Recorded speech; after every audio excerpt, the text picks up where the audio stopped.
Hey, what's going on, y'all? Back with the heat for the streets, man. It's aka Showtime.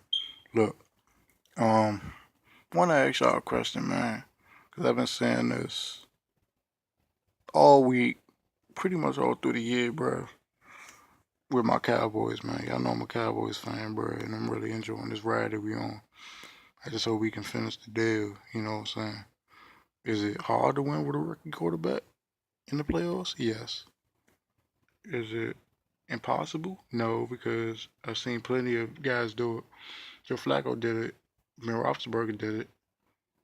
Uh, Mark Sanchez, who ironically plays for us now, and will be playing on Sunday.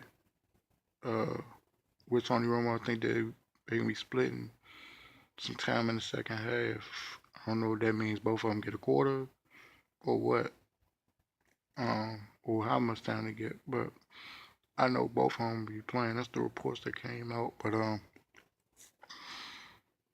yeah, Mark Sanchez did it. He went to two AFC Championship games with the Jets, and a lot of people keep saying game manager, and a lot of people forget how good Mark Sanchez was in those playoff games, specifically against the Patriots in 2010? Yeah, it was 2010. Man, he had the game of his life. Him and LaDainian Tomlinson, you know, who I think was a big part in the win, but Mark Sanchez played his ass off. He outplayed Tom Brady in that game. He outplayed Tom Brady, bro. In that playoff game in Foxborough, bro. In snowy, windy fucking Foxborough, bro. A lot of people can't say they did that. And anyway, you know what I'm saying? It's not impossible, you know. I think they said no. Yeah, Andy Dalton did it too. He won a couple playoff games. No, actually, no, he didn't, because Marvin Lewis is 0-7 in the playoffs, and that includes like 4 or 5 years with Dalton. So yeah, no, he didn't. My correction. Um, and we had a couple of other rookie guys that at least won one playoff game. Um, yeah. Um, it's not impossible. Shit. If you got a guy like Kurt Warner, who matter of fact, think about this. Think about Kurt Warner in 1999. What did he do? Came to St. Louis. Backup guy to Trent Green. Trent Green go down. He was supposed to be their Super Bowl. He was supposed to be their guy. Trent Green go down. Kurt Warner come in. What did Dick Vermeil say in the press conference? We're gonna rally around Kurt Warner. We're gonna play good football. Jerry Jones didn't even do that with Dak. Jason Garrett didn't do that with Dak. They ain't come on and defend this man. They let him hang up to dry, and he had to do it all by himself. Despite all the media bullshit, which I'm pretty sure he ignores, and that's the right thing to do. He knew he still had Tony over his shoulder for most of the year. And then Tony made that press conference and he basically said, look, whatever I got to do to help this team, whether it's playing or sitting on the bench, I'm going to do it. Dak is the right guy for this job right now because he's winning. And he's continued to win. But think about Kurt Warner in 1999, bro. Think about Trent Dilfer in 2000. Because, look, say what you want about that defense. The Baltimore in 2000, which I think is probably the best defense that I've ever seen play, bro. Them motherfuckers hit you in the mouth. They was ruthless. But think about Trent Dilfer. I don't think Tony Banks. Matter of fact, Brian Billy benched Tony Banks for that exact reason because he was throwing games away.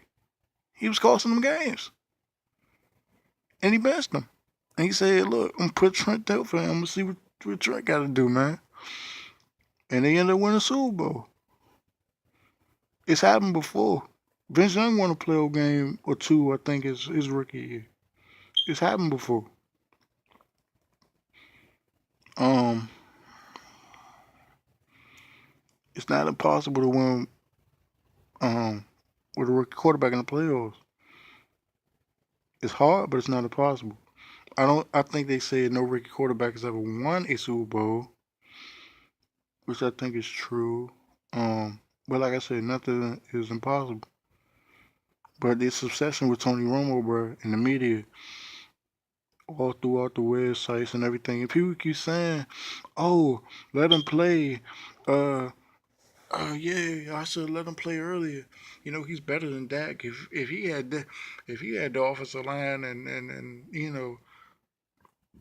and Zeke and all that, he would have did the same thing, and Dez would have put up better numbers. And I'm like this, like man, look, chill. I'm like chill. The dude is 13-2 as a starter, bruh. In his rookie year, you can't ask for nothing better than this. You can't ask for nothing better than this. Now, technically, do I think they give him the win if they win Sunday? Yeah, because he technically the starter, so I think they give him that 14th win, whatever, to break the record with Big Ben for most quarterback wins by rookie. But even with that, like Tony Romo never had this type of year, and he had look and say what you, and I know Zeke a better talented than Marco Murray, but you still had the same squad, same offensive line. You had a great running back. You had Dez Bryant, Jason Witten, and Terrence Williams, who was all a few years younger, who was like 2 or 3 years younger back then. And he went 12-4, and he went 12-4, and he still didn't have this type of year that Dak having, man. Cause I even seen games even when we was good back then that Tony Romo messed some things up. He had bad games. Dak don't turn the ball over. Dak is efficient. Dak goes through his reads and don't try to force balls to Des Bryant just because he crying on the sidelines, man. So I want to know, man, what's this obsession with Tony Romo, bro? Like, why are they hating on it? Why are they hating on Dak, man? The media, man. I don't like that, dog. And like I said, I like Tony Romo, man. But I think his place is on the bench until further notice. And when he's called upon, I wouldn't be surprised if he did lead us to a Super Bowl, bro, if he was called upon to do so, and redeem himself, you know. Show people, yeah, I'm not done, I still got some value, whether it's here or whether it's somewhere in another organization. But y'all gotta let Dak live, man. Y'all gotta let Dak play and learn from his mistakes and grow as a quarterback, man. Y'all can't just judge him over on rookie year and say, oh, he doesn't do this and he doesn't do. What about all the stuff that he has done, man? He brought a new life and a new chemistry to this locker room, bro.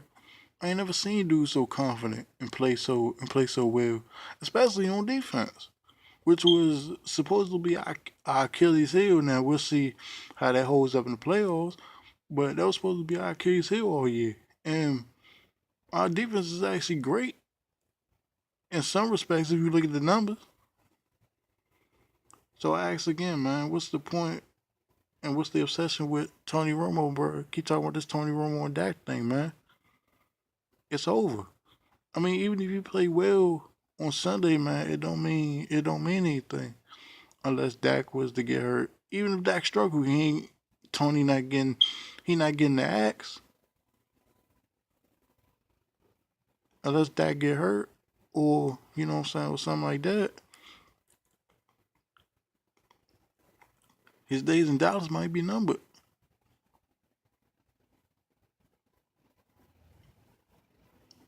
So I'm just trying to figure out like why. Can y'all leave us alone, man? Like, chill, man. Let the dude live, bro. Like, what's up with the media coverage, bro? What's up with the fans on social media, bro? Like, what's up? Why y'all want to let this dude? Why y'all want to let this dude live?